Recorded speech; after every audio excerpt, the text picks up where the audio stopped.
Okay, if I had $1 for every time I've had a client over the years say, it was just a stressful week but I'm back at it this next week, I'd be rich.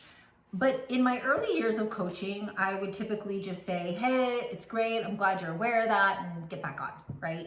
Now, I've totally changed my stance in that until you put some strategies in place, you're gonna keep cycling the same patterns in your life. And so typically my response back is, all right, so let's go through this right now. When you have stress in your life next, because it's inevitable, we're always gonna have stressful times in our lives. What are you going to do about it? And it would force them to actually put pen to paper in writing down some strategies to help them during those stressful times.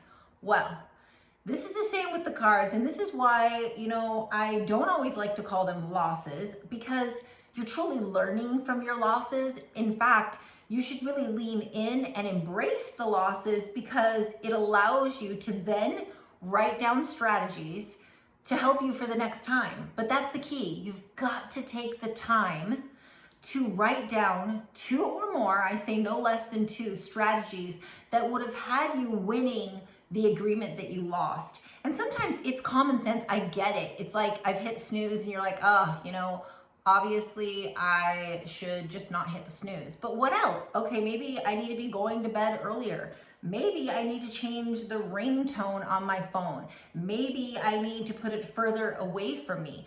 But the point is that you're actually looking for other strategies, and then your brain is gonna go gravitate towards that. Maybe you're struggling with the nutrition and you're not realizing that there's actually strategies out there for you to help you win. So losses become learns when you take that card and you actually write down 2 strategies at the bottom that would help you win the day. Now, it's not to say that the next time you won't have a loss in that same exact area. I've had this happen with the no snooze. But over time, remember, we talk about these pathways in your brain, and you've got, it's like, when you're out on a trail, the deeper the pathway, the easier that the bike just goes on the trail because it's already there for you. It's deeply rooted.